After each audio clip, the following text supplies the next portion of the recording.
A very good afternoon to everybody who's joining us for this webinar. It's great to have you with us for this European regional launch of WorldGBC's new global health and wellbeing framework. Some of you may have attended the global launch, which happened on the 4th of November, where we looked and explored this new framework from a global perspective and had people from different regions exploring the different topics, the different issues that it addresses. In today's session, we'll be digging into it again, but from a European perspective, and looking at what this framework can bring to the European context to advance the health and wellbeing agenda for the built environment in the region. And delighted to introduce you to our experts, our panel of speakers. So my name is Stephen Richardson. I'm the director of WorldGBC's Europe Network, and I'll be moderating the session. Our first speaker is Catriona Brady. She's the head of our health and wellbeing program, the global program Better Places for People, and she'll be presenting the new framework. And then we'll hand over to Roy Antink from Stora Enso, who will talk about some of the issues that this topic raises for them as a product manufacturer, and bring their perspective to one of the particular issues that's addressed in the framework. We'll then hear from Pascal Eveillard from Saint-Gobain, giving a perspective from a different part of the supply chain. And then delighted to have Borja Izaola from GBCEspaña. He's leading and coordinating one of our regional projects, the Life Levels project. It's an EU-funded program funded by the EU Life funds, and Borja will be telling us what the Life Levels project is doing and how it's bringing mainstreaming an approach to health and well-being through the Levels framework, which is an EU initiative that some of you will be familiar with. And then very pleased that our closing remarks, our closing presentation will be from Francis House, who is the Deputy Chief Executive of the Institute for Human Rights and Business. And Francis will be giving a bit of a wrap up, but also explaining a little bit about how important this issue is from a human rights and social equity perspective. And then we'll have a chance for Q&A with the panelists. You can pose your questions to them in the chat box. You'll find that in your control panel. If you open the control panel up, you'll find a questions box where you can type your questions in. I will moderate that discussion and read the questions back to our panel, and they'll provide answers. We've promised this will be an interactive session, so our speakers are going to be giving you fairly short sort of initial pitches. They'll speak for about 5 or 6 minutes, and then after each speaker, we're going to have a chance for you as the audience to respond to the speakers have posed questions that we'd like you to respond to. And the poll, I will launch the poll, and you'll see on your screen the question and the answers come up, and you can respond. We'll give you a few minutes to respond, and then we'll show you the results of that poll live to get a feel of the audience perspective on some of the topics and issues that we're covering. And obviously you can also share your concerns and questions and thoughts when you raise the questions in the panel discussion at the end. So without further ado, it's a pleasure to welcome Catriona Brady. Catriona is one of our colleagues at WorldGBC, and as I said, she leads our global health and wellbeing program, and has also been overseeing much of the development of our new strategy as well. So Catriona, I will hand over to you. Stephen, thank you so much. And hi, everyone. It's an absolute pleasure to be with you today.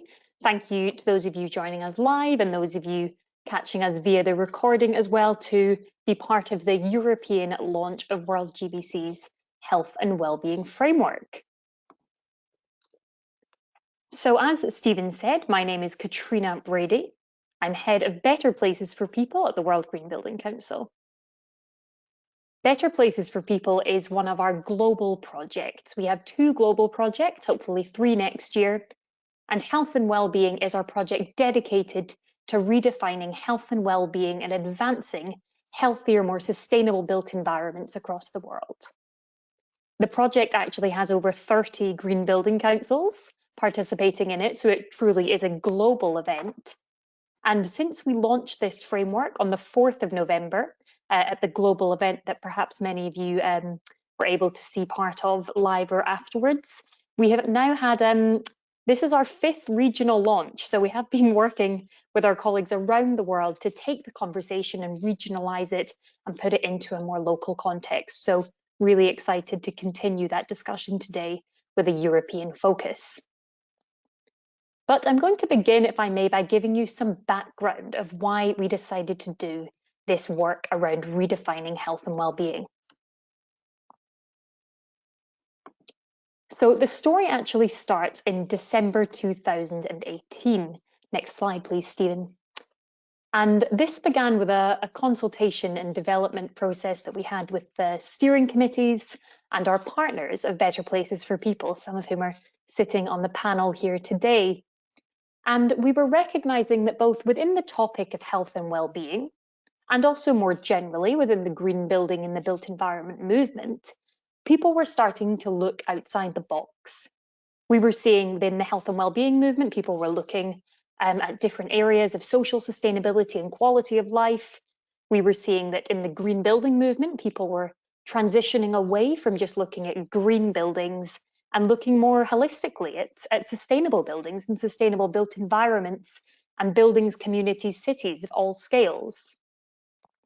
I think in terms of a trend that we can link this to the increasing popularity of private sector organizations aligning to the UN Sustainable Development Goals is possibly a big causing factor of this, that this universal framework for sustainable development that our governments are aligning to and reporting to, and now businesses of all sectors are really bringing this idea of this more holistic vision of sustainability down to all sectors, including buildings and construction.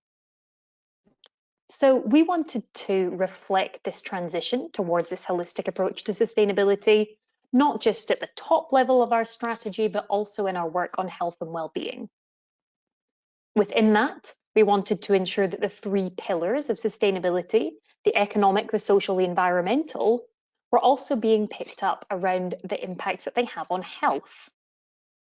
And we wanted to create something for a global audience that offered high-level, internationally relevant information for multiple purposes: education, advocacy, a stepping stone for certification and training.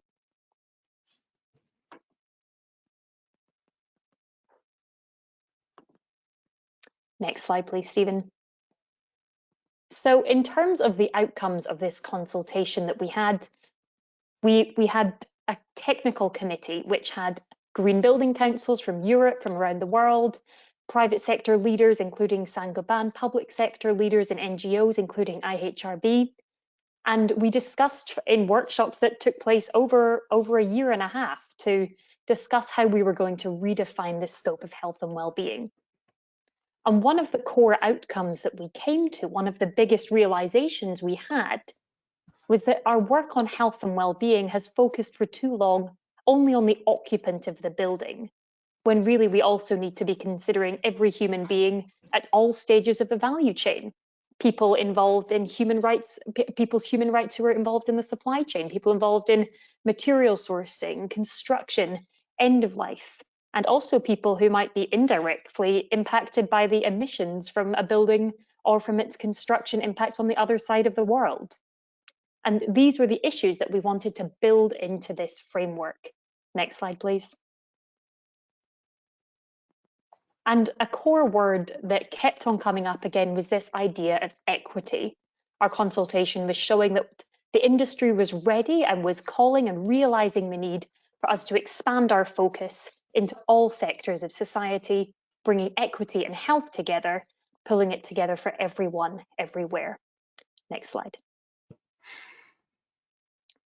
So that is the background, and now let me take you into what the framework is. Next slide, please.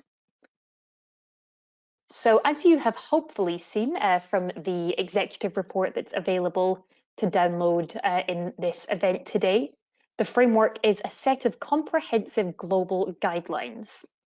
It's available in 2 formats, which I'll show you in just a second, and you can download it right now at worldgbc.org/health-framework. We're in the process of getting the executive report translated into a few languages. It's currently available in Mandarin, not sure how helpful that is for a European audience, but it's being translated at the moment also into Spanish and Arabic. Next slide, please. So the report is not the only area of information that we have. The full framework, actually, what we're referring to as the framework, is actually a digital resource. That's available at the link that you can see on the left-hand side of my slide. And that interactive resource library has research summaries, strategies, outcomes, a selection of benchmarks, a resource list that's been compiled by our network over this year-long consultation, all encapsulated within this digital resource. So it is about 20,000 words long.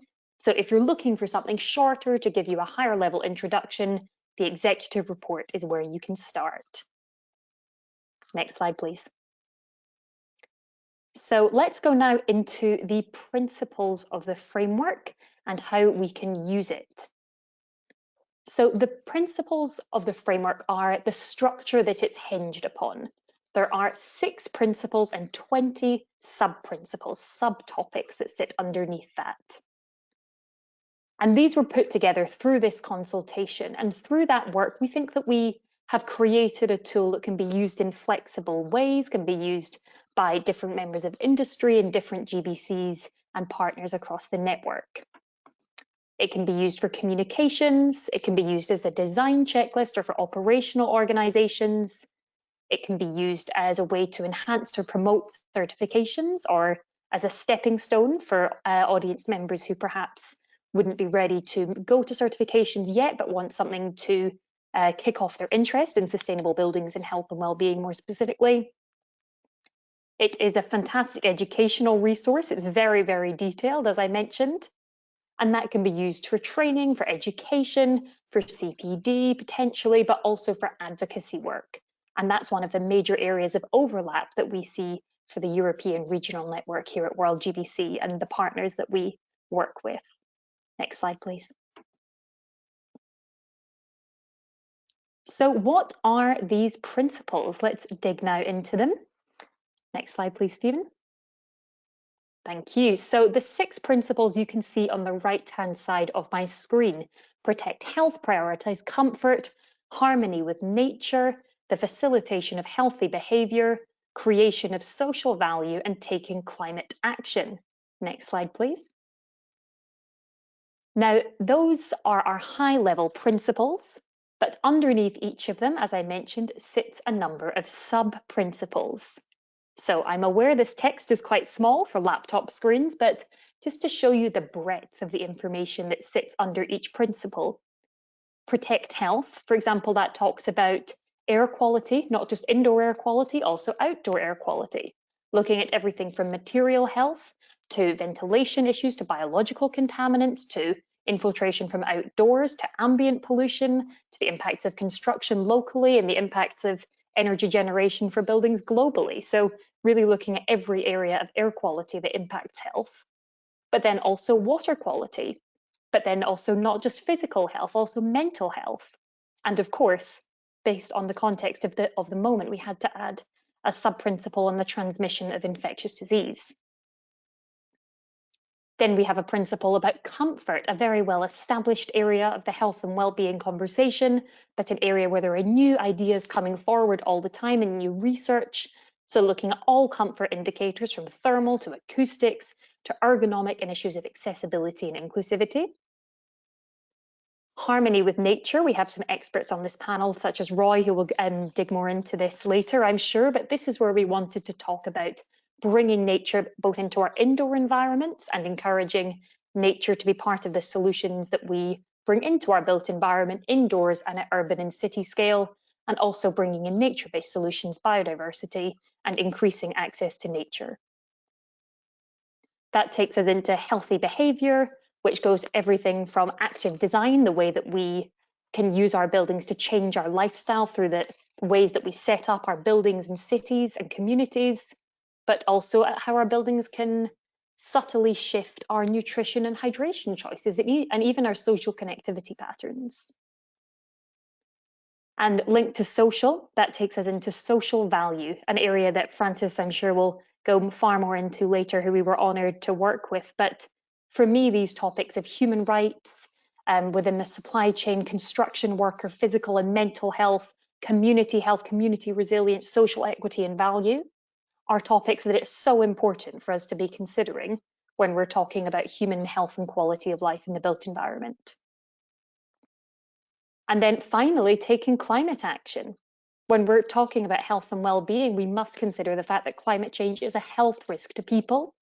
So we're bringing into this framework content not only about the mitigation of climate change, looking at both operational emissions and embodied emissions, but also adaptation to and resilience to climate change, as well as some of the resource crises that we are struggling with all over the world, from water efficiency to resource efficiency, material health, and the circular economy. So that was my very high level overview. Next slide, please, Stephen. And to find out more, please do go and download the report and have a look at the online resource. And I'll conclude with the outcomes for the sector that this consultation has taught us. Next. Firstly, through analysis with the Sustainable Development Goals, we recognise that health, well-being and quality of life are impacted by factors across all areas of sustainability, across social, economic and environmental factors. Next. We also recognise that we needed to look just beyond just the occupational phase of buildings, beyond just the people who use buildings as occupants, but consider people all across the building life cycle. We should consider every person, every stage of the life cycle, and be working as much as we can to enhance and protect their health. Next slide, please. And finally, our call to action for the industry, where I'll wrap up this afternoon, is that we implore the industry to consider the health, well-being and quality of life of all people impacted by this ginormous sector, this huge employer of people around the world, the sector that creates our homes, schools, retail environments, the places that we live and many of us are locked down in right now. And we hope that this framework will be one of the many tools that people can use to enhance awareness of the very many varying ways that our sector can not only impact, but also positively improve human health and well-being, both directly and indirectly, so that we're working towards that sustainable, healthy built environment for everyone, everywhere. Thank you very much. Thank you, Catriona, for that fantastic and comprehensive overview. Thank you also to sticking to time. If I could just ask you one follow-up question, if that's all right. I'll use my moderator's privilege to do that. I wonder if you already have any examples of how perhaps green building councils or companies in the network have already put this framework into action in some way. Great question. Thank you, Stephen. This has actually been one of the biggest pleasures in the last few weeks since the report has come out, since the framework has been released, to hear the different ways that GBCs are going to use it. And I think the way that probably will be used by most GBCs, based on the feedback that I've heard, certainly not all, but most, is for training for members, and not just members, but also the wider industry. And we've seen from the market research that we've done at World Green Building Council level across all 5 of our regions, that because of the context of the time, because of the fact we're living through a coronavirus pandemic, that health and well-being is rising up the industry agenda. It's becoming a topic that everybody needs to be a bit more well-versed on. And we're recognizing from our GBCs a demand to be able to supply that content and also be part of this very global, aligned set of information that's been through such a detailed consultation process. And we've been able to work with incredible industry partners like our sponsors, like other public sector leaders like the WHO to get that third-party input on it. So I'd say training for one, but I think within the European region, there's huge scope for advocacy. And I think broadly in terms of awareness raising, having something that is parceled together, something that's easy to use for our presentations, for our events, hopefully will be useful for all the GBCs and industries as a way of raising awareness. Great, thank you for that, Catriona. So I will let you take a break and we'll move on to our next speaker. Delighted to welcome Roy Antink. Roy has been a long-standing friend and supporter of the Europe Regional Network of WorldGBC.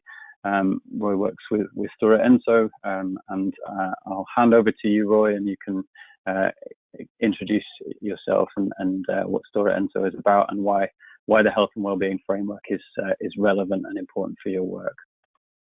Thanks, Stephen. Thank you very much, and welcome everybody, also on my behalf. So first of all, I think health and well-being, and it's not only me, we think that health and well-being is a very important driver for the sector, along the reduction of greenhouse gas emissions from the buildings along the life cycle.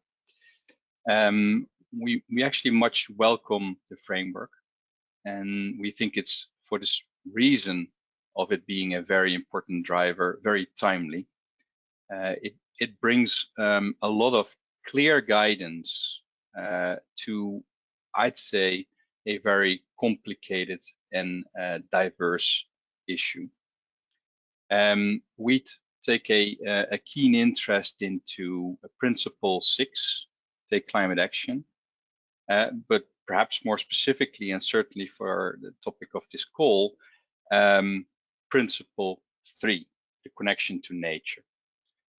And if I start with that, and perhaps it's not so strange if you consider we're a forest products company, and we're one of the largest private forest owners in the world. So if we start by looking into Principle 3 and by perhaps quoting the framework, and then we learn that incorporating nature into the indoor environment is biophilic design, or is generally referred to as biophilic design. And it's connecting people with nature, both inside and outside the building. The framework states that this biophilic design is understood to reduce stress, enhance creativity, enhance clarity of thought, improve well-being, and also even in some cases progress healing. So biophilic design can be very important, and it's the affinity of people with nature that is driving this improvement of well-being. And I think that this whole affinity, the notion of affinity of people with nature, has only strengthened during the current period of the pandemic. And if you could do the next slide, please, Stephen. Takes a little while. And it is not very often that as a sort of forest product producer or a product producer, perhaps in general, you get the opportunity to work from supply, and in this case, the supply of wood from sustainable forest managed through design all the way to the use of a building. But as a company, we've decided to build a new headquarters, and now we have, and we see this as a perfect opportunity to bring to the test these key principles.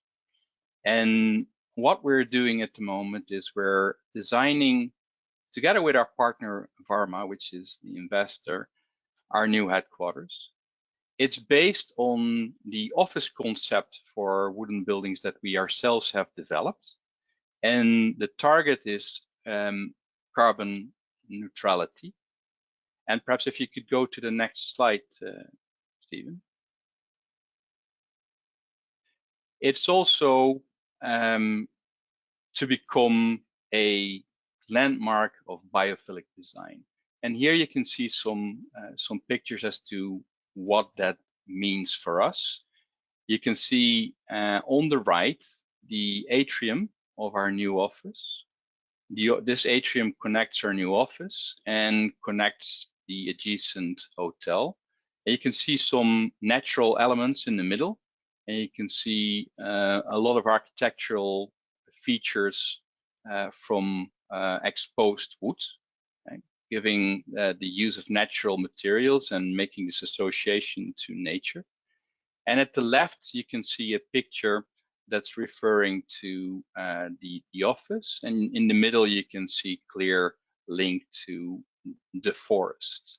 And in our case, that's extremely important.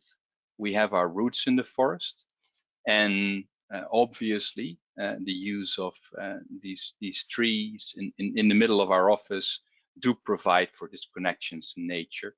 And we hope clearly to prove here that this link to nature taps into the affinity to nature and provides for the additional well-being of our people in the office.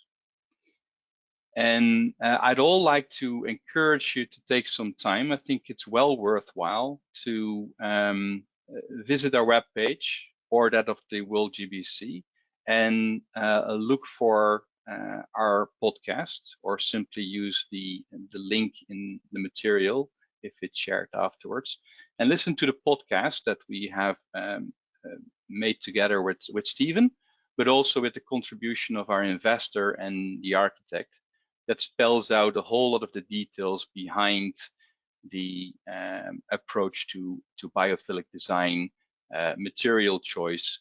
But it actually also addresses the point of how important and what's important, even more so coming out of this period of pandemic. And with that, Stephen, I'd like to hand over back to you. Thank you, Roy. I have to say, very inspired by these photos. I think it's high time for a visit to Helsinki. Hopefully the travel restrictions will permit that very soon. Thank you for your presentation. I promised the audience that we would have some interactive elements, and I forgot to mention that Catriona's question, her poll question, is going to come at the end of the presentations, because we wanted to give you some chance to familiarize yourselves with the framework and through the presentations of the other speakers. But Roy has given us a question to put to you, and I'm just, if I can manage my technology here, I'm going to launch that poll, and you will be able to provide us with your answers. So if you bear with me, here we go. It should come up in a moment. Okay, hopefully the audience are all seeing that poll, and you have a chance to give us your response. So the question about whether the pandemic has had an impact on the importance of health and well-being for the things that you're working on, whatever part of the sector you're in, whether you're a manufacturer, a designer, or even a policymaker, or if you're representing a green building council. Do you feel that that the pandemic is having an effect? And if it has, what level of effect has it had? So has it affected your just your operations, or has it actually gone as far as having an impact on your organizational strategy? And I'll just leave the poll open for another 5 seconds or so. So if you haven't responded, please do that now. Interesting to see the vast majority feel there has been some impact. So if I close and share, hopefully you're seeing those results. So yes, my mental maths around 90% have seen some increase in prioritization of health and well-being. The majority seeing that only impacting their operations at this stage, but yeah, almost a third saying that it's had an effect on organizational strategy, which is very interesting to see. Roy, I don't know if you have any reflections on that. Would you say it's had an effect on strategy at Stora Enso?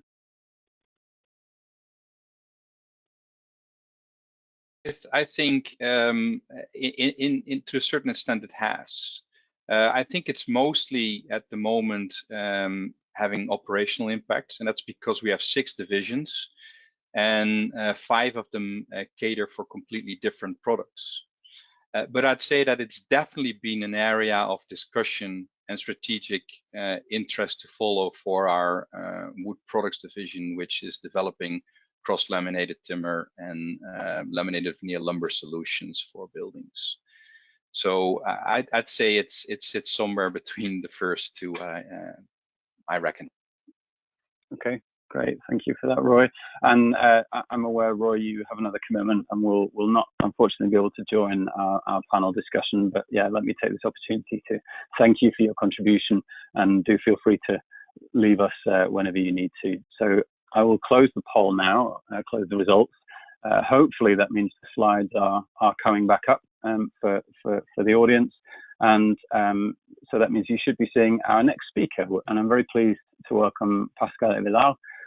Pascal and Saint-Gobain are also good friends of not just the Europe Network, but also working with us globally as well at WorldGBC, and have been very much supporting and involved in the development of the framework and the Better Places for People project. And you know, we're supporting the global launch and the regional launches. So thank you for that support. And Pascal, I will hand over to you. I'll just get onto your slide, and yeah, the floor is yours. Thank you very much, Stephen.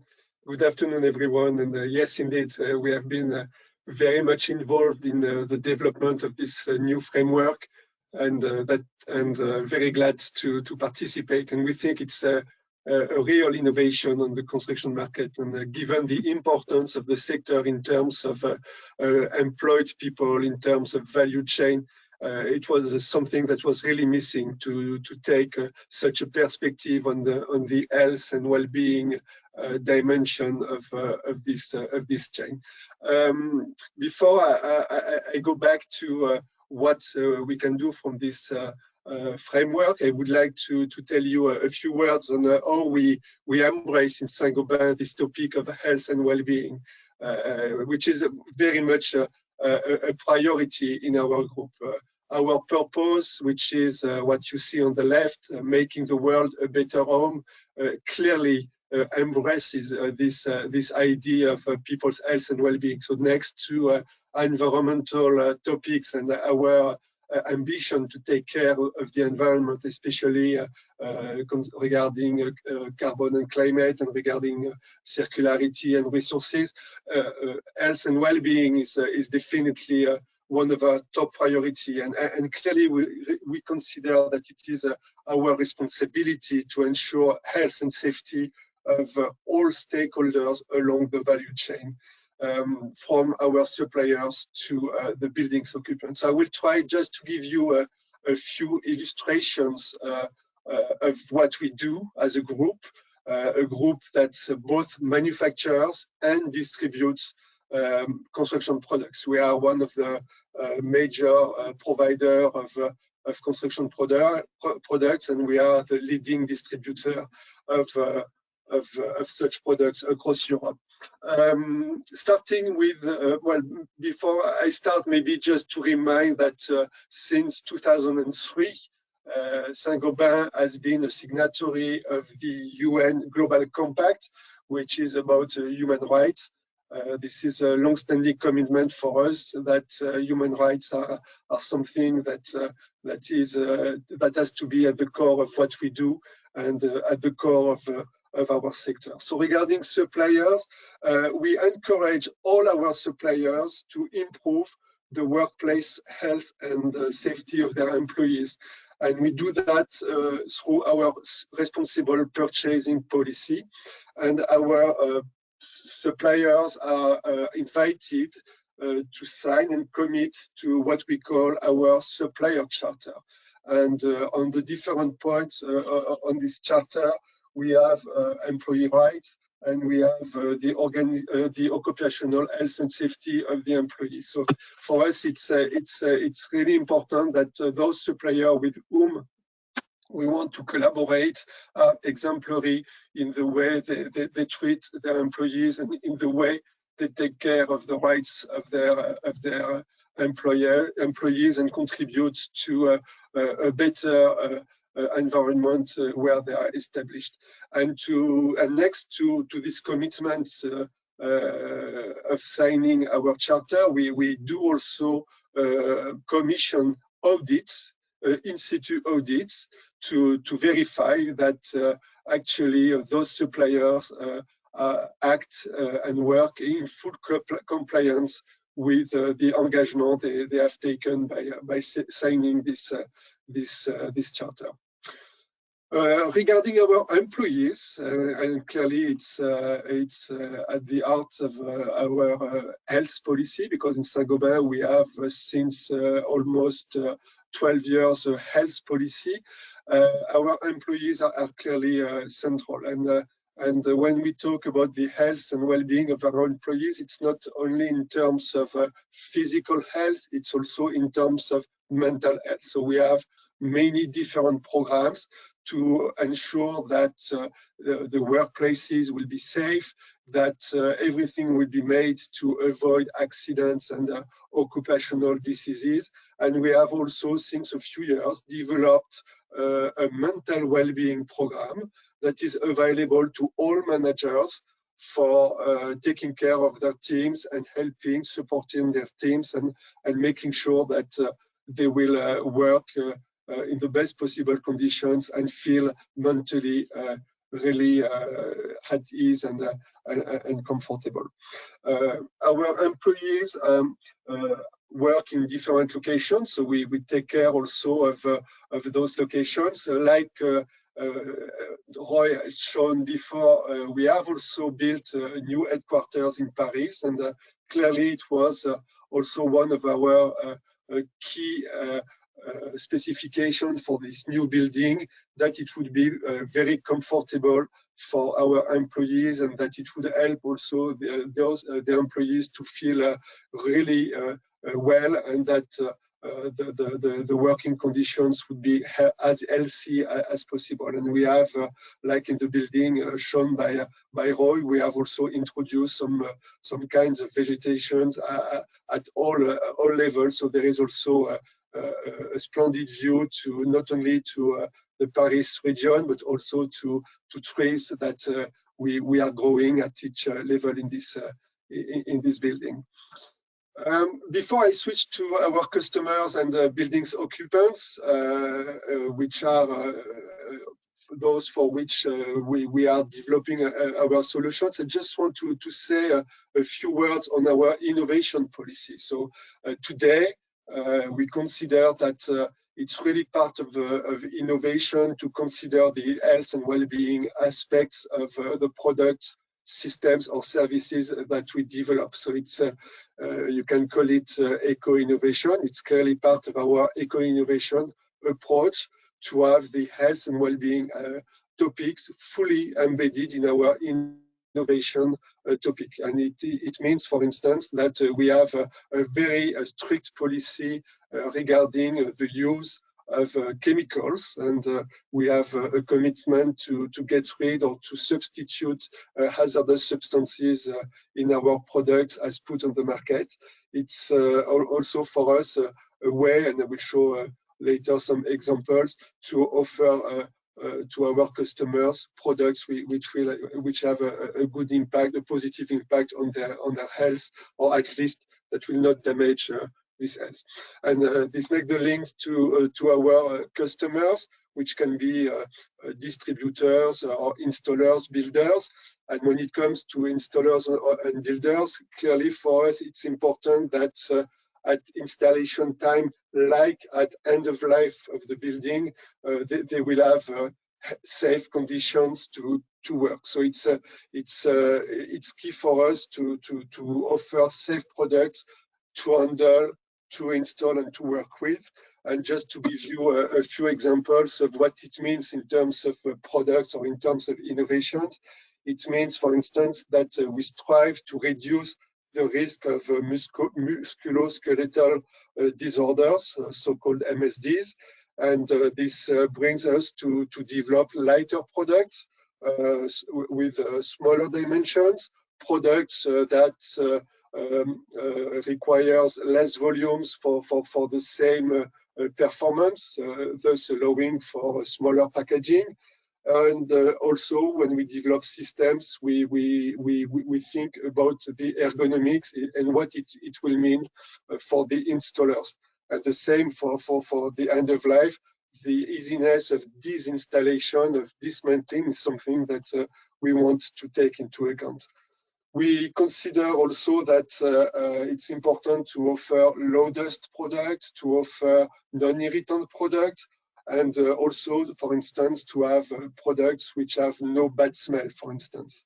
So lots of aspects that we have since a few years embedded into our innovation process, and that delivers actually when you for installers. When we talk about sustainability, this is their primary concern, to make sure that the products they install will be safe for them, and that this will not create any damage to them. And the last topic, of course, because we are manufacturing and selling for buildings, either for renovation or new builds. Our buildings occupants are clearly at the heart of the solutions we develop. We have lots of solutions to enhance the comfort in buildings, if thermal, acoustic, or visual comfort. And also, one of our top priority area for innovation is indoor air comfort. So to have buildings which are safer in terms of indoor air comfort is key for us. And I mentioned earlier the substitution or the absence of to get rid of hazardous substances in our products. In the same way, we seek for having low or no emitting products.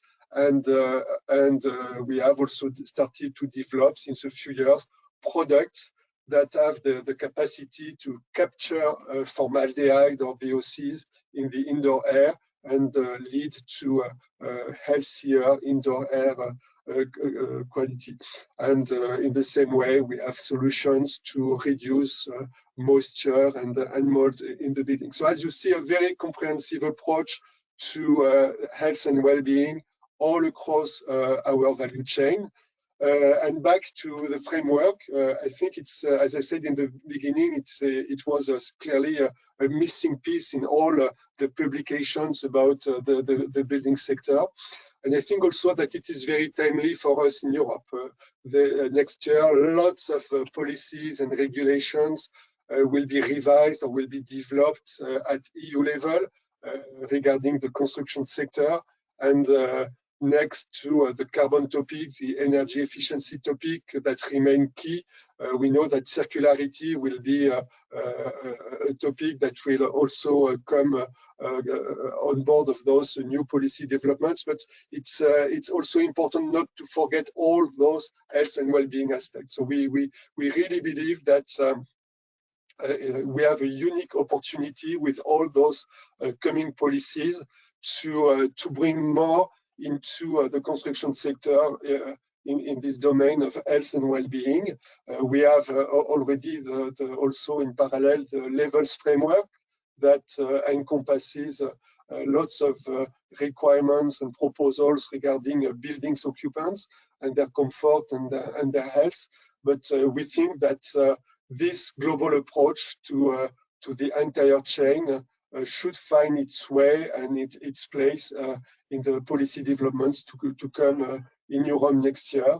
And we are very optimistic that this framework will be really supportive to make the case for health and well-being in the construction sector, but also to facilitate the decision-making by our policymakers.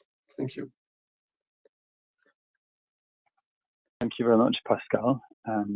Great to hear the breadth of what Saint-Gobain is doing on this topic and see how the broad scope of this framework is already reflected in the way you think about health and well-being, not just in terms of the end user, but also thinking about your suppliers. So it's very encouraging. I have another poll for our audience. Pascal has given us a question to pose to you, so I will get that ready, and be ready with your fingers on buzzers, as we say in English. So the question is around the health impacts of materials and the information available. So do you, the audience, feel that is adequate? Should there be better information available?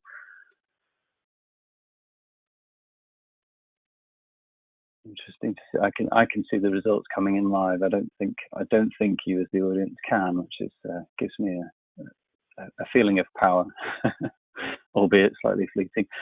I will give you another 10 seconds just to register your vote if you haven't voted.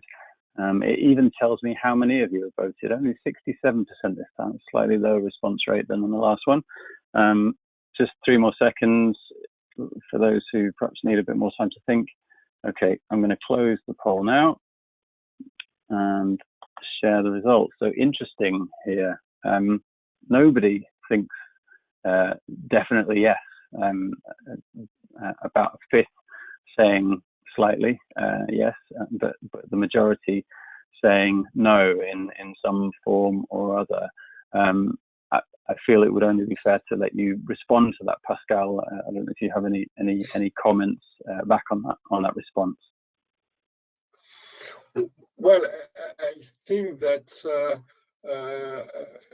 we need to make information more accessible and more transparent. So, for instance, we are working together with other manufacturers and trade associations on voluntary standard for content declaration. So we think that giving more transparency on what is in the construction products that are sold to the market is clearly something that is important, and it is lacking today on the European market.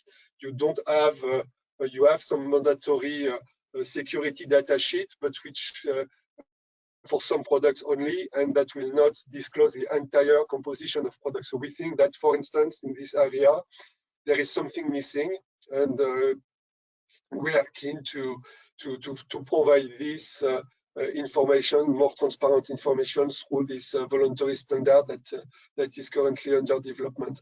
I think that there is also lots of information available, but which is not properly communicated by manufacturers or by distributors. So I think we have also a duty to make the information more accessible, and I think that it's also somewhere a duty of the architects, specifiers, and builders, possibly to ask more information to manufacturers and distributors about the quality, the health quality of the products that they are delivering.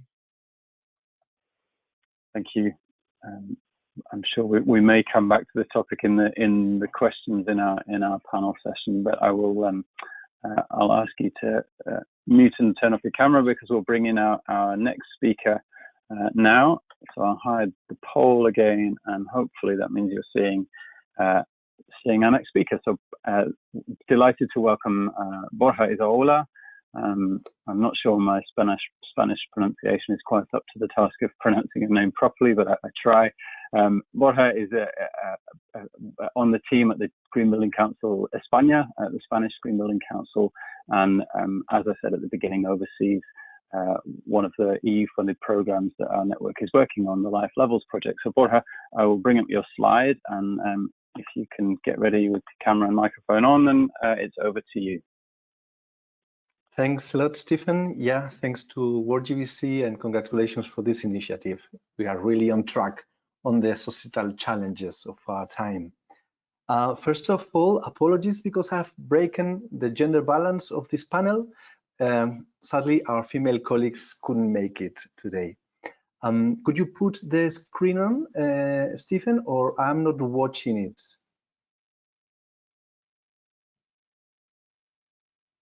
I'm not sure if the presentation is on the screen. Could you confirm that, Stephen? Okay, now, yes. I guess now you are watching a screen full of colors. What I will do is to run a very brief parallel presentation between the Levels framework and the Life Levels project. You will receive, hopefully, the presentation. It is packed with links, so once you go through the presentation, you can click on the links and dive into more information. The Levels framework comes from the circular economy package and sheds light on buildings. It provides a set of indicators and common metrics to measure the sustainability performance of the European buildings along its life cycle.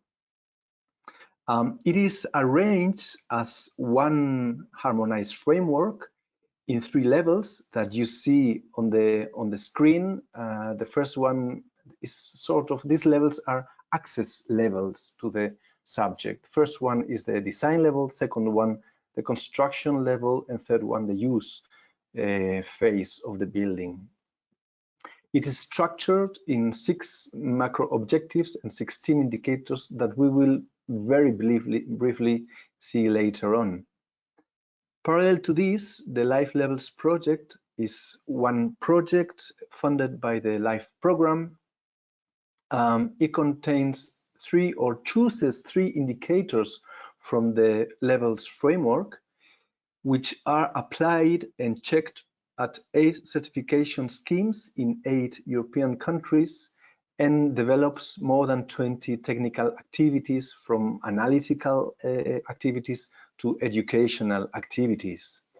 And the particular or specific objectives of the Life Levels projects are to mainstream sustainable buildings in Europe, to align Europe's leading green building certification schemes with the Levels framework, and to generate data and expertise in the sector so that effectively the Levels framework can be adopted by the countries.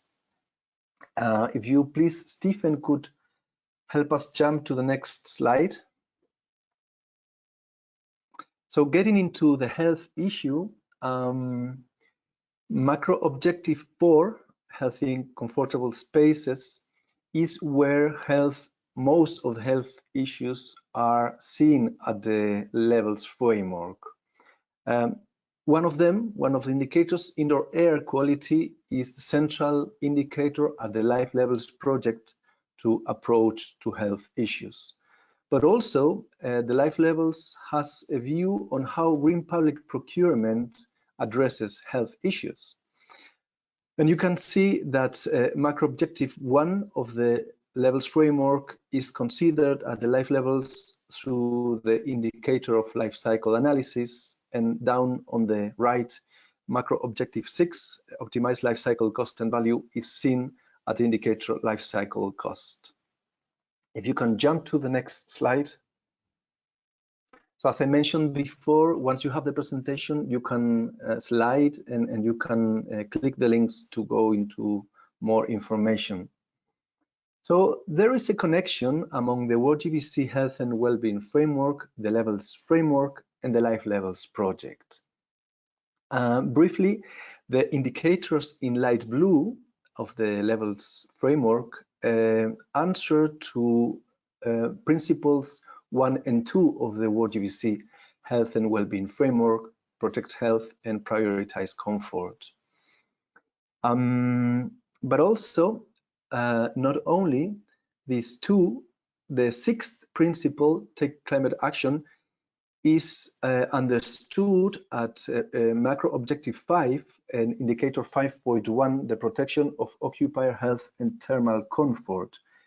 This indicator is very similar to the indicator 4.2, where 4.2 answers and gives figure to the current time out of range comfort, thermal comfort range. Indicator 5.1 occupies on climate scenarios in the years 2030 and year 2050. Next to this, the Life Levels project goes further into detail And what we have studied are what is included in the levels framework about pollutants in products, what is the European lowest concentration of interest value, which helps probably understand the poll we have seen 5 minutes ago. We have also made a gap analysis to understand the state of the art in the 8 countries on pollutants in the building products. And we have also studied various initiatives, various voluntary manufacturers initiatives, like the European open standard for content declarations and the digitalization of the release of dangerous substances by the construction products in Europe. So all of this gives an idea of the main vision, the way the levels framework and the Life Levels project see health at buildings. And this vision is to create buildings that are comfortable, attractive and productive to live and work in, and which protect human health. This is the very brief presentation I had. As I mentioned, it is packed with links, and I wanted to finish with a poll. If you want to present it, Stephen, it can help the reflection and then feed later on the question and answers. Thanks. Thanks for that, Borja. I've launched the poll, so we'll see how the audience responds. Yeah, the question is about which of these health-related issues do you address in your work, and that might be in a context of design and construction. If you're working directly on building projects, perhaps it's in policy work that you do, or maybe in other areas where you're active. So do sort of consider that in a holistic way. It's not just relevant to those who work on specific building projects. I can see almost half have voted, so I'll leave the poll open for another moment or two, and we'll just see how the responses come in. Okay, so final few seconds. If you haven't responded, please do that now. And I'm just about to close the poll.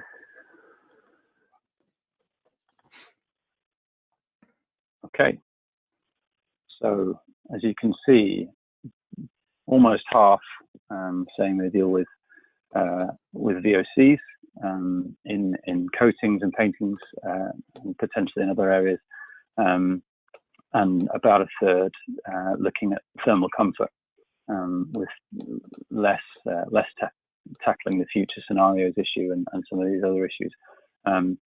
But bearing in mind that only 56% have responded to that poll, so there's a percentage that haven't registered their answers here. Borja, I don't know if you had any initial response or comments on that. If you want to, then please do. Well, I have found very interesting the answers to the previous poll. I think they are related, and I think some manufacturers have done deeper work than other manufacturers. So if paintings and coatings and the VOCs are understood as most relevant or considered, it is partly because these manufacturers have done their work. I think there are other materials and manufacturers who still have to do the work. But I wanted to put attention on the future climate scenarios, because we are talking so much about climate change and we are still running very much metrics with current data. We deeply need to include data adapted to future scenarios. This will give us a more realistic view on how our buildings will remain healthy. Thank you, Borja. I'm sure we'll have some questions for you when we get to the panel session, but for now I will hide the poll, and hopefully the slides will stay on. We don't lose them this time again. And we'll bring in our final speaker. Delighted to welcome Francis House. Francis is, as I said at the beginning, the Deputy Chief Executive of IHRB, and I know the IHRB have been very involved in supporting Catriona in her work in developing this framework. So I've asked Francis to both talk about the IHRB and the work they're doing that relates to this, but also to sort of give us a few closing reflections as she's our final closing speaker before we move into the panel session. So Francis, if you could unmute and turn your camera on, and I will get your slides ready, and over to you.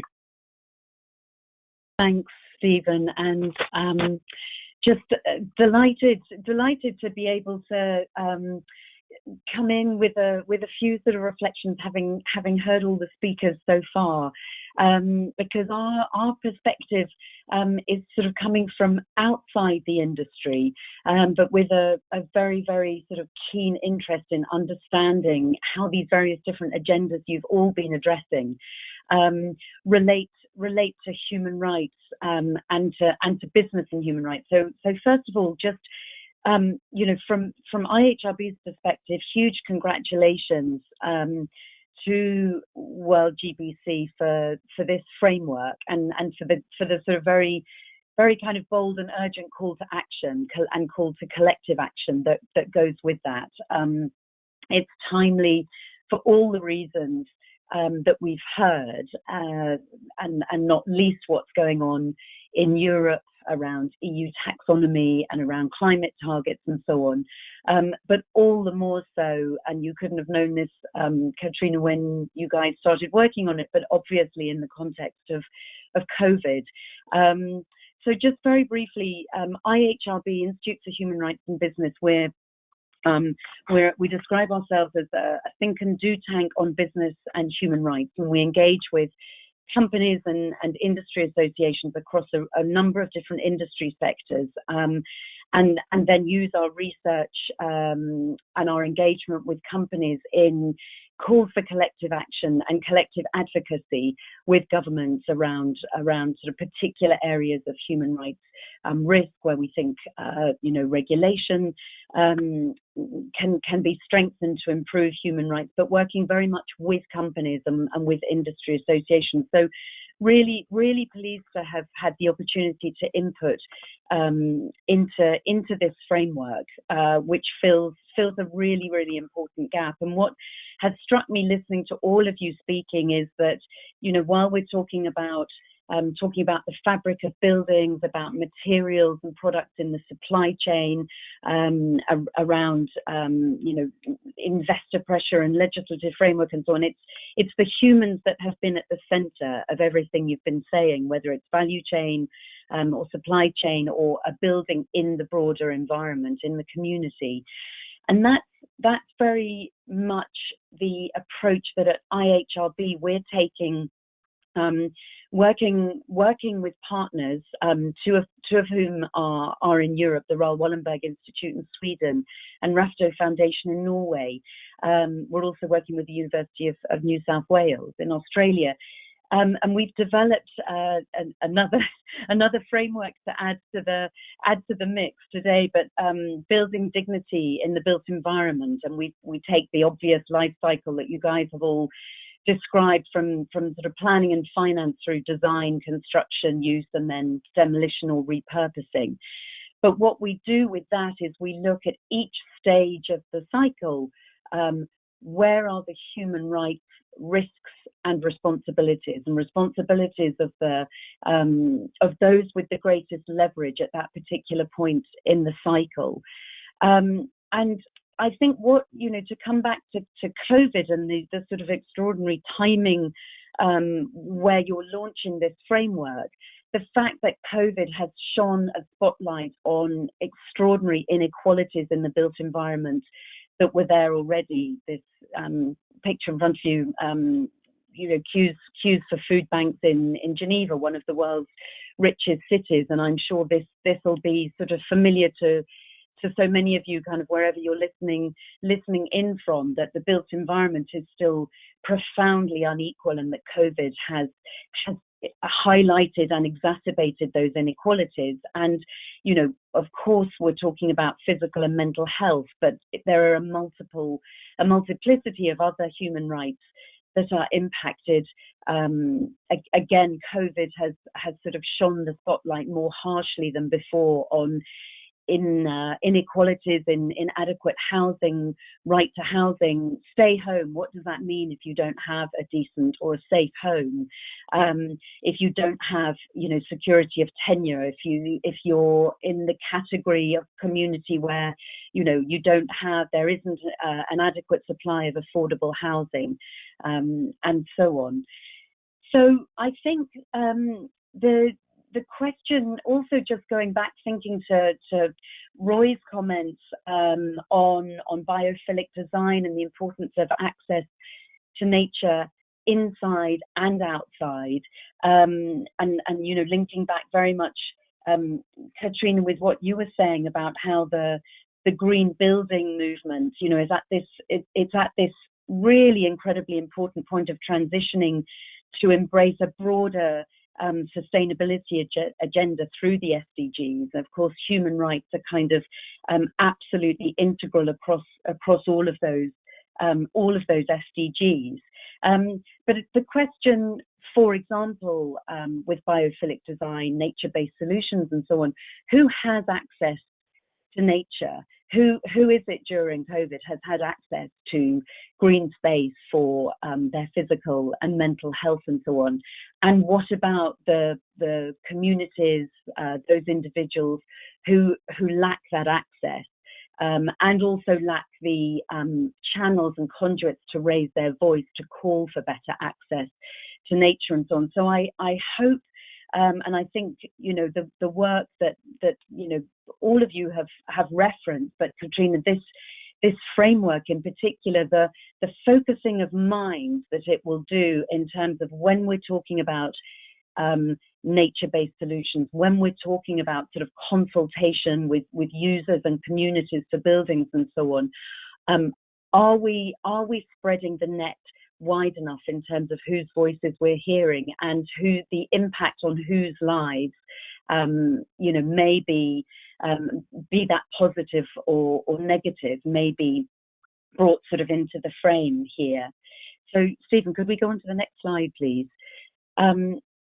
We're talking, and again, Roy, Pascal, and Borja, you've all mentioned the question that, yes, this is about construction workers on site, and it's about building occupants and so on.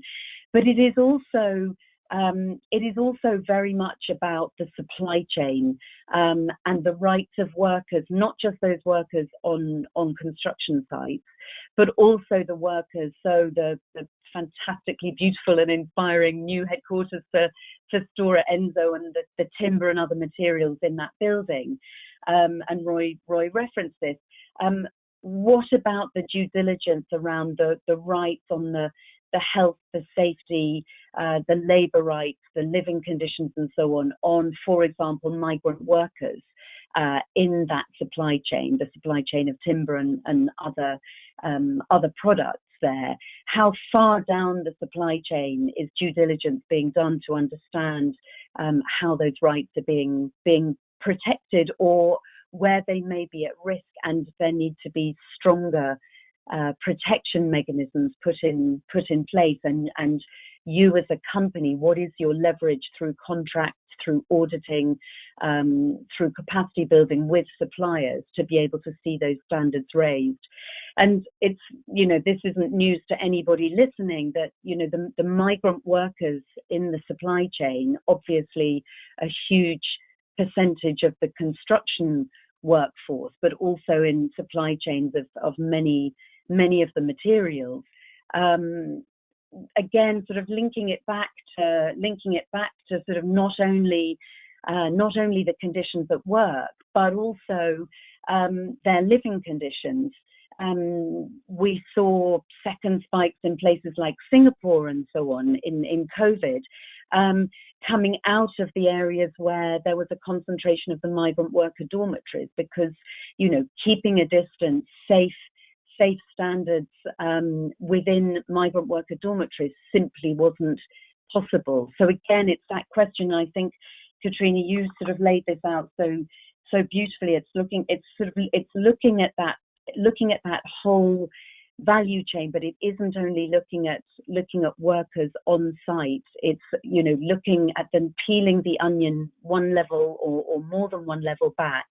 Where are those migrant workers on your construction site living? What access to health and safety measures and so on, particularly at a time of crisis like this, are in place for them, and what actions can be taken to remedy where there aren't adequate protections in place.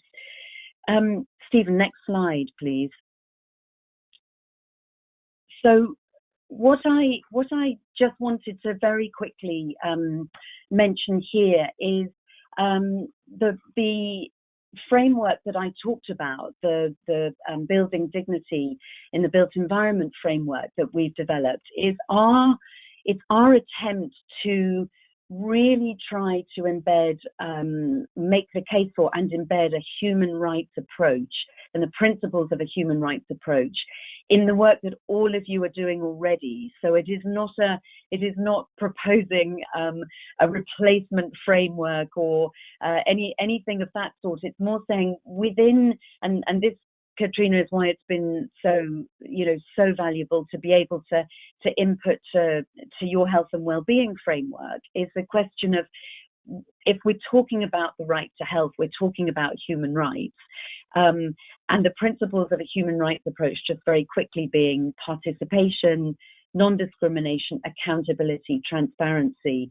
Again, all really familiar to all of you, probably in the daily work and processes and procedures you have, but it's sometimes worth just taking a step back and saying, are we, you know, within these different frameworks, and Borja, talking about the levels framework and so on, this question of participation, who's got a say over decisions, who's got a say over building future of neighbourhoods and so on. Are there adequate policies in there to address discrimination, to ensure there's non-discrimination? And where does accountability lie? And is there sufficient transparency for people to be able to understand how major decisions that are being made, you know, around planning, construction materials, impact on immediate communities of new building developments and so on? Is there transparency to enable people to have their say? And Stephen, last slide, please. So the way that IHRB is working is also, you know, the life cycle approach, looking at all of the different players and the leverage that those players exert around the life cycle, from planning and finance all the way through to end use and you know, end of life, repurposing, demolition of a building.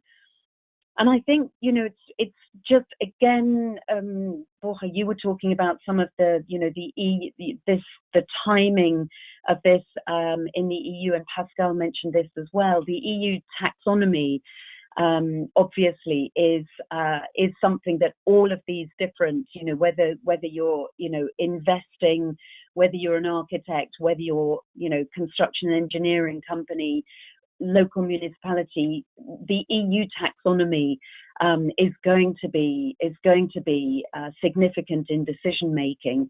And we haven't talked today yet, but it's sort of been implicit in a lot of what's been said around the rise of the ESG framing, the environmental, social and governance framing, that, you know, certainly in terms of investment decision makers, but companies more and more talking about sort of ESG policies and so on. And I think what we're trying to do here, and you know, it's why we also so warmly welcome your framework, is this idea of levelling up the S, the social, alongside the very important momentum that's built on the environmental around climate mitigation and sustainable, you know, all the sustainability agenda from the environmental side. It's incredibly important that we don't allow the social side of that, the social impact, the social value, to lag behind looking at the imperative of the environmental side and the climate side of it. So collaboration, you know, we talk very much about the sort of the baton passing of responsibility from a human rights point of view, kind of around the life cycle. But I think, you know, the more that we're able to see collaboration between the different players, between the planners, the architects and the construction company, not just around the sourcing of materials, the appropriacy of design and so on, but also the inclusion of communities. How does this building contribute to or exacerbate social inequalities? You know, exclusion or inclusion of local communities who may not be the building's users, but certainly who are impacted by the development and so on. So that idea that no one actor, everybody has leverage around the built environment. There is a continuum of risk and responsibility, but that it's really only with collaboration that we're going to see any scale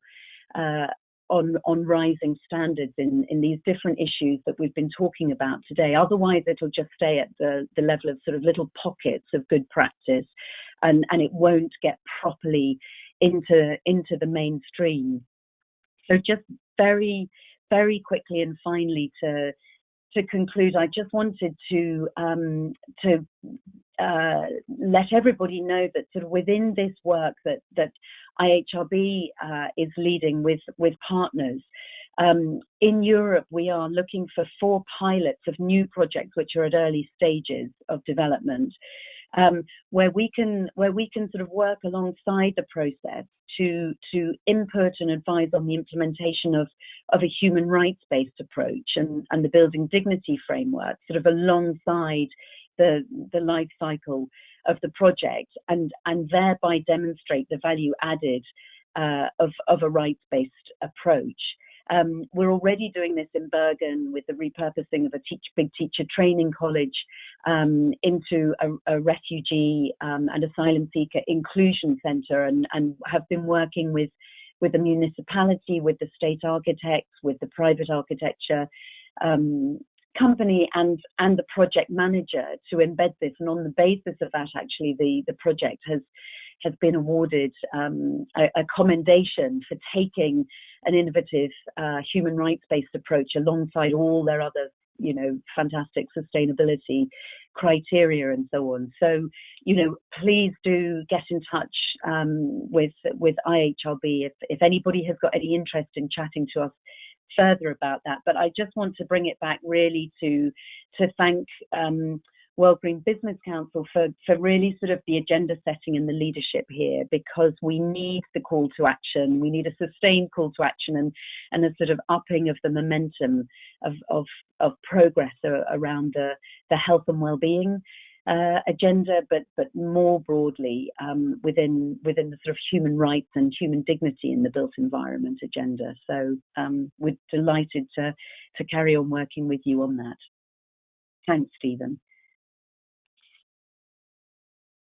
Thank you, Francis. That was a fantastic wrap up, as well as you know, really great to hear some of the amazing things that IHRB is working on. So we are going to move now into our panel discussion, and we have just over 10 minutes, so we're slightly short on time, but we'll try and rattle through some of the questions that have come in.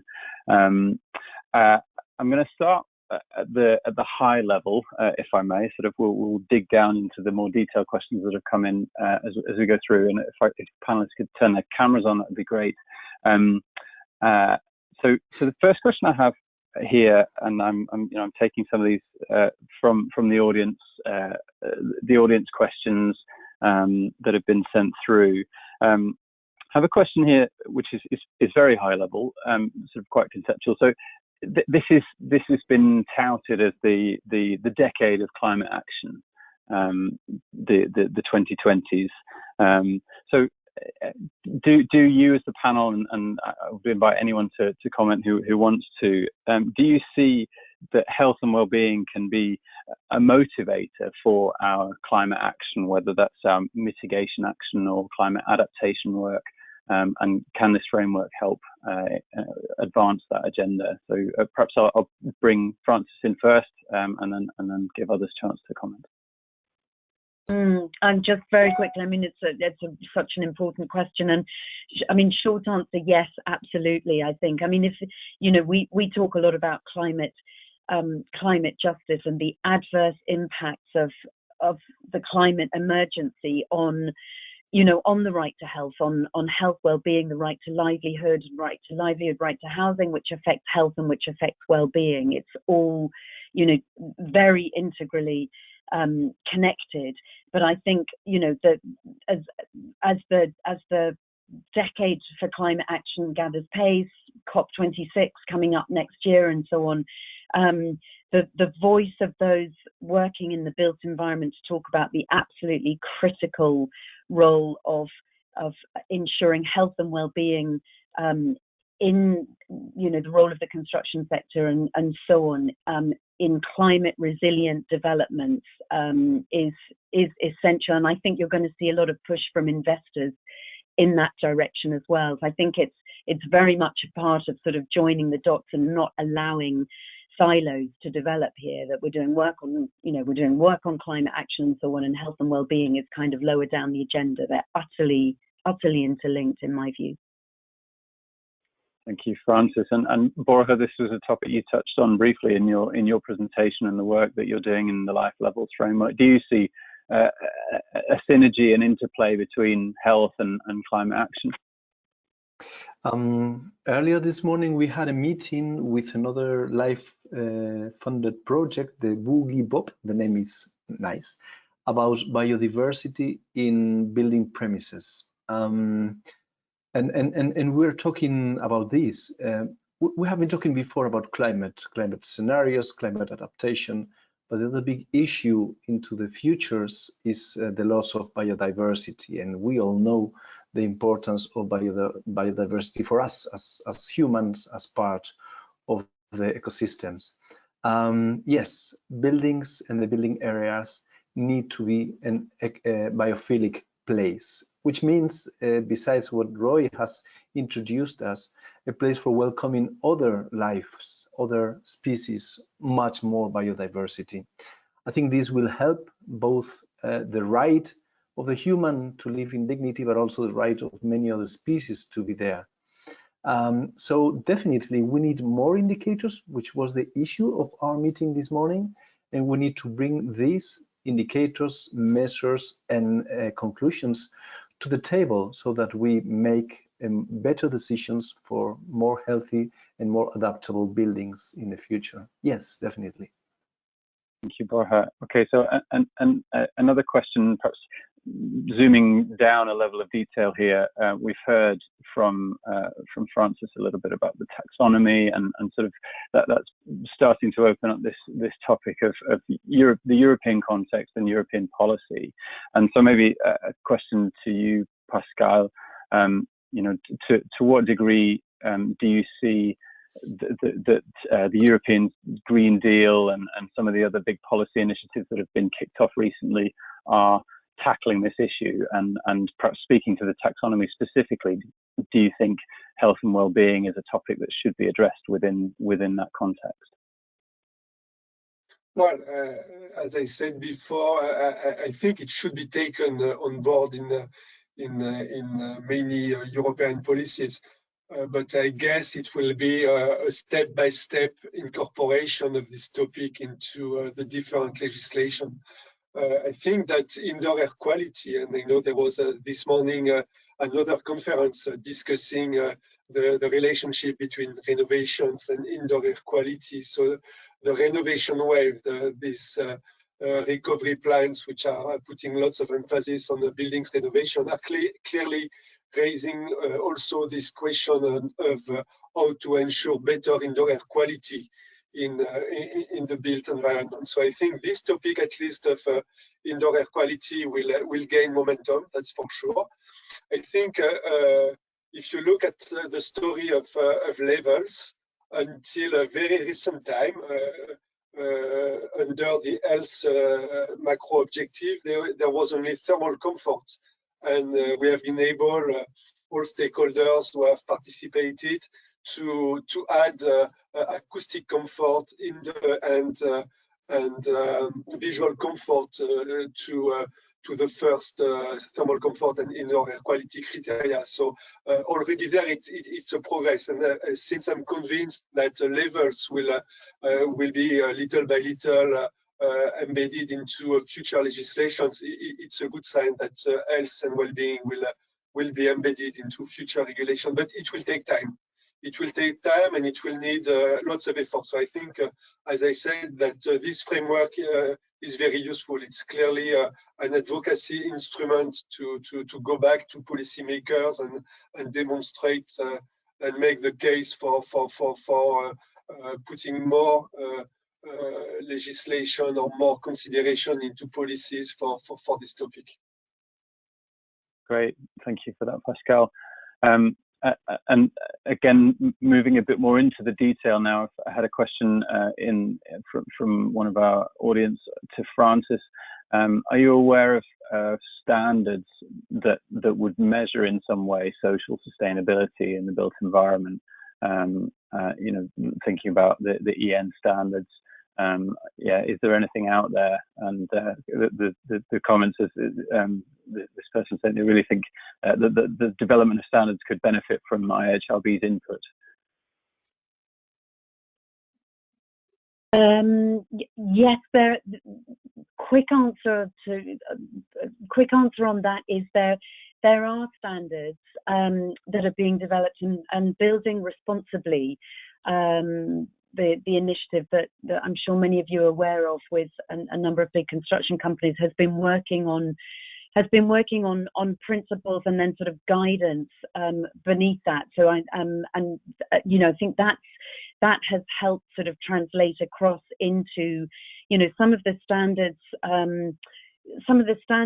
you know, within BREEAM and so on, that are looking around labour rights issues, particular. One that I would highlight is, for example, around you know, not just issues of sort of wages and so on for construction workers, but also things like recruitment fees. Are workers paying recruitment fees to labour brokers in their country of origin? And if they are, that, you know, potentially renders them debt bonded labour, increases the likelihood of forced labour in supply chains and on site, which is often an invisible human rights abuse. And there are a number of standards that are emerging around those sorts of issues. But I think also, just very quickly back to that sort of the COVID and accommodation issues, the sort of the health and well-being of workers and accommodation and so on, that we've seen the inadequacies of during COVID. There will be new standards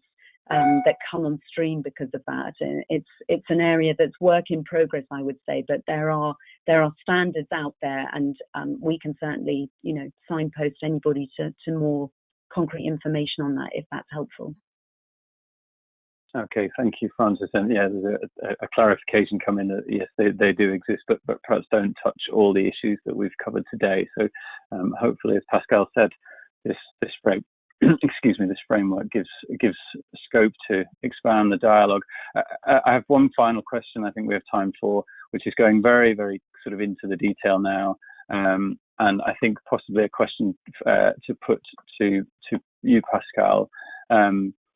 So the question sort of talks about you know, declaring the impacts of materials on things like, you know, whether they're carcinogenic or harmful to you know, respiratory or reproductive systems, all these kinds of issues.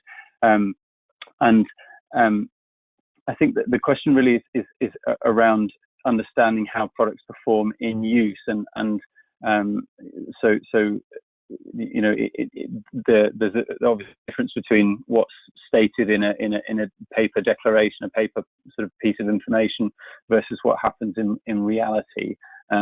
Is there good research going on to sort of understand in-use performance, and also thinking about the impacts beyond just the use stage? So looking at impacts at other parts of the life cycle on human health. Is that something that is happening? Well, it is happening. So in a company like Saint-Gobain, clearly we follow how our products and solutions are behaving over time. So aging of product, how products behave in use, what they will release over time, if they will keep their performance. These are all topics for which we feel definitely responsible. When it comes to health assessment of products, I think that people are, industrial companies are more sensitive than they used to be many years ago, following the asbestos scandal, for instance. I think that there is people understand that you can't just put products on the market without taking care of the impacts on health. So for sure, today it's not perfect. Today there are still loopholes. That's clear. There is possibly more to be made in terms of product regulation. So we will have in Europe a revision of the product regulation starting next year. Today, regarding health, there is only consideration for hazardous substances emitted from the products. We may expect maybe some more requirements to come into this revised CPR. I think healthy building, healthy buildings should be considered like fire safety as a basic works requirements, as it is called in this regulation. So today it's clearly more on a voluntary basis. In the future, I think making sure that there is a good monitoring of products in place in buildings will be something to be made more mandatory. Yep. Thank you for that, Pascal. And I see our time has run out, so I'm afraid I'm going to have to close the panel discussion there. Just take this opportunity again to thank our fantastic speakers for their contributions. The slides will be shared after the webinar with the audience, and the recording will also be available. So if you'd like to share it with your networks, you're very welcome to. And thank you to the audience for joining us this afternoon. I see it's getting darker and darker in my room, so I'm going to take this opportunity to go and grab some fresh air before the daylight disappears entirely, and would encourage you all to perhaps do the same. So thank you very much, and thank you again to our speakers. Have a great rest of the afternoon. Bye-bye. Thank you. Thank you. Bye-bye. Thanks. Bye. Bye-bye.